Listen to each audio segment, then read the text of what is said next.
Hi മക്കളെ, യുദ്ധസമാനമായ സാഹചര്യത്തിലൂടെയാണ് നമ്മുടെ രാജ്യം ഇപ്പോൾ കടന്നുപോയിക്കൊണ്ടിരിക്കുന്നത്.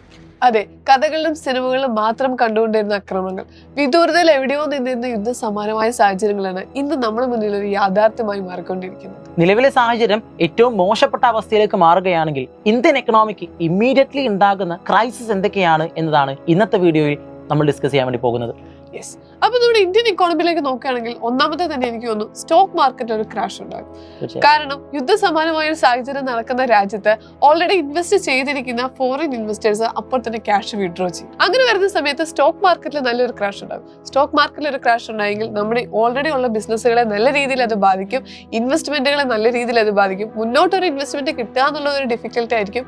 അതുപോലെ തന്നെ അത്രയും അധികം ഇൻവെസ്റ്റ്മെന്റ് നമ്മുടെ ഇവിടുന്ന് വിഡ്രോ ചെയ്ത് പോയാൽ നമ്മുടെ റുപ്പിയുടെ വാല്യൂ പെട്ടെന്നായിരിക്കും വാല്യൂ കുറയുന്നത്. മറ്റൊരു പ്രശ്നം എന്തെന്നാൽ ഒരുപാട് പണത്തെ ലോജിസ്റ്റിക്സിലേക്കും മിലിറ്ററി എക്യുപ്മെന്റ്സ് വാങ്ങുന്നതിലേക്കും ഗവൺമെന്റ് മാറ്റി വെക്കേണ്ടി വരും എന്നുള്ളതാണ്. അതായത് ഒരു രാജ്യം ഒരു വർഷം ഒരുപാട് കാര്യങ്ങൾക്കായി, ഉദാഹരണത്തിന് ഡെവലപ്മെന്റൽ ആക്ടിവിറ്റീസ് ആയിട്ടുള്ള ഹോസ്പിറ്റൽസ്, എഡ്യൂക്കേഷന്, അതുപോലെ ഇൻഫ്രാസ്ട്രക്ചർ, ഇത്തരത്തിലുള്ള ഒരുപാട് കാര്യങ്ങൾക്കായി ഫണ്ട് മാറ്റി വെക്കുന്നുണ്ട്.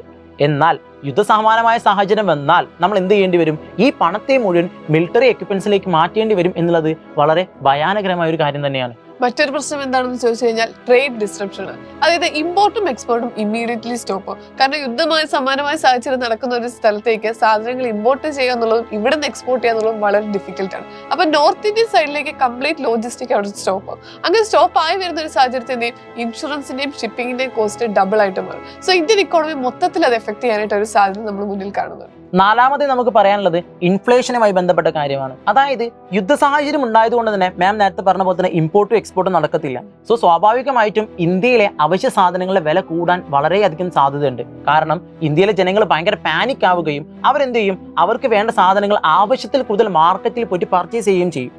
കൂടാതെ കടക്കാരൊക്കെ ഹോർഡിംഗ് നടത്തും, അതായത് സാധനങ്ങൾ പൂഴ്ത്തി വെക്കും. ഈ ഒരു സാഹചര്യത്തിൽ സാധനങ്ങളുടെ വില അത് ഭീകരമായ രീതിയിൽ ഉയരാൻ ചാൻസ് ഉണ്ട് എന്നുള്ളതാണ്. ഇങ്ങനെയുള്ള ഒരു സാഹചര്യത്തിൽ ഡെഫിനറ്റ്ലി ബിസിനസ്സുകാരുടെ കോൺഫിഡൻസ് അവിടെ കംപ്ലീറ്റ്ലി ഡ്രോപ്പ് ചെയ്യും. അപ്പൊ അങ്ങനെ വരുന്ന ഒരു സാഹചര്യത്തിൽ നമ്മുടെ ഇന്ത്യയിലോട്ട് ഇൻവെസ്റ്റ്മെന്റുകൾ പുതിയതായിട്ട് വരുത്തുമില്ല, ഓൾറെഡി ഉള്ള ഇൻവെസ്റ്റ്മെന്റുകൾ അവർ വിഡ്രോ ചെയ്യുകയും ചെയ്യും. അപ്പൊ ലോങ് ടൈമിലേക്ക് നമുക്കൊരു ഇൻവെസ്റ്റ്മെന്റ് എക്സ്പെക്ട് ചെയ്യാനേ പറ്റില്ല. ഒരിക്കലും ഒരു യുദ്ധസമാനമായ സാഹചര്യം നടക്കുന്ന രാജ്യത്ത് ഒരു ബിസിനസ്സുകാർ പോയിട്ട് ഫണ്ട് ഇൻവെസ്റ്റ് ചെയ്യില്ല.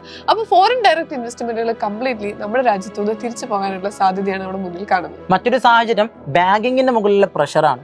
അതായത് ഈ ജനങ്ങൾ വളരെയധികം പ്രതിസന്ധിയിലാകുന്നത് കൊണ്ട് തന്നെ ജനങ്ങൾക്ക് ബാങ്കിൽ നിന്ന് എടുത്ത ലോണുകൾ തിരിച്ചടയ്ക്കാൻ പറ്റില്ല. കാരണം അവർ ബിസിനസ്സൊക്കെ പല ബിസിനസ്സുകളും അടച്ചുപൂട്ടിയിട്ടുണ്ടാകും.